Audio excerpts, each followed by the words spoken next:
Hello मेरे प्यारे दोस्तों, आप सभी को मेरी यूट्यूब चैनल कहानी का खजाना में स्वागत करती हूँ। आई होप आप सभी लोग खुश होंगे, स्वस्थ होंगे। चलिए दोस्तों, आज आप सबको मैं एक नई कहानी सुनाती हूँ। जैसे जैसे मैं जवान होती गई, मेरे सीने में एक तूफान पनपने लगी, जो वक्त के साथ थोड़ा और तेज होती गई। हम दोनों तो कहने के लिए भाई बहन थे, लेकिन हमारा ये रिश्ता एक दिन बहुत आगे तक बढ़ गया। मेरे घर में मम्मी पापा, भाई नकुल और मैं, हम 4 लोग ही रहते थे। उस वक्त दिसंबर का महीना था। ठंड की शुरुआत हुई थी। शाम ढलते ही ठंड इतनी बढ़ गई कि मैं कंबल ओढ़कर बिस्तर पर लेट गई। उस रात ठंड के साथ हल्की बारिश भी हो रही थी। बिजली भी चली गई। सिर्फ मोमबत्ती की मंद रोशनी कमरे में फैली हुई थी। मम्मी पापा भी जल्दी सो गए। कुछ देर के बाद नकुल भी आकर सो गया। हम दोनों बचपन से एक ही कमरे में रहते थे, लेकिन हमारा बिस्तर अलग था। नकुल बिस्तर पर लेटा हुआ था। उसने कंबल नहीं ली थी। वो मेरी ओर ही देख रहा था। मैंने नजरें फेर ली, लेकिन दिल की धड़कन तेज हो गई, जो रुकने का नाम नहीं ले रही थी। तभी नकुल ने अचानक से पूछा, इंद्राणी, लगता है आज तुम्हें बहुत ठंड लग रही है। मैंने हल्के से अपना सर हिलाया। वो अपने बिस्तर से उठा और उसने अपना कंबल लिया और मेरे ऊपर डाल लिया। उसने हल्के से मेरे गाल को छुआ।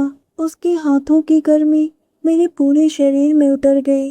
उस एक पल में मानो मेरी सांसें रुक सी गई। उसने पूछा, इंद्राणी, अब कैसा लग रहा है? मैंने कहा, पहले से बेहतर। वो अपने बिस्तर पर जाकर लेट गया और मेरी ओर एक तक देखता रहा। मोमबत्ती की मंद रोशनी में हमारी सांसें और तेज होती गई। उस रात मैं सो नहीं पा रही थी। मैं अपने आप से सवाल करने लगी, क्यों मुझे नकुल का स्पर्श इतना अच्छा लगने लगा। वो कहने के लिए तो मेरा भाई था, लेकिन हम दोनों में कोई खून का रिश्ता नहीं था। मैंने खुद को ये कहकर शांत किया कि ये गलत है।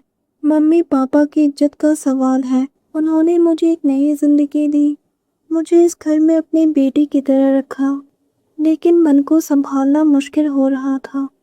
दोस्तों, चैनल पर पहली बार आए हैं तो इस वीडियो को लाइक शेयर और सब्सक्राइब करें और एक प्यारा सा कमेंट जरूर कर दें। अगले कुछ दिन ऐसे ही निकल गए। दिन में वो काम पर निकल जाता था, लेकिन रात होते ही सब कुछ बदल जाता है। वो मेरे करीब बैठ जाता था और मेरे बालों को सहलाने लगता था। कभी मेरे गालों पर हाथ फेरता, तो कभी अपना हाथ मेरे कंधों पर रख देता था। मैं एक दिन आईने के सामने खड़ी होकर अपने आप को निहार रही थी। तभी नकुल मेरे पीछे खड़ा हो गया। उसने मेरे कमर पर हाथ रखकर हल्के से दबाया, फिर धीरे से मेरे कान में फुसफुसाते हुए कहा, इंद्राणी, आज तो तुम कमाल की लग रही हो। मेरी सांसें तेज हो गई। मैंने कहा, नकुल, ये गलत है। लेकिन उसके अंदर तो तूफान सा उठ रहा था। उसकी गर्म सांसें मैं अपने गर्दन पर महसूस कर पा रही थी। उसने मेरा हाथ पकड़ लिया। उसकी हथेली बहुत ही गर्म थी। उसने कहा, शायद तुम्हें नहीं पता इंद्राणी, मैं तुम्हें कितना प्यार करता हूँ। मेरी दिल की धड़कन थम सी गई। मैंने कहा, नकुल, ये गलत है। रोक लो अपने आप को। तुम्हें पता है ना नकुल, मैं इस घर में कैसे आई थी? नकुल ने कहा, इंद्राणी, मुझे सब याद है। मैंने कहा, तब मैं सिर्फ 6 साल की थी, जब मेरा पूरा परिवार शहर से गांव घूमने आया था और एक सड़क हादसे ने मेरा पूरा परिवार मुझसे छीन लिया। मैं ही अकेली बच गई थी।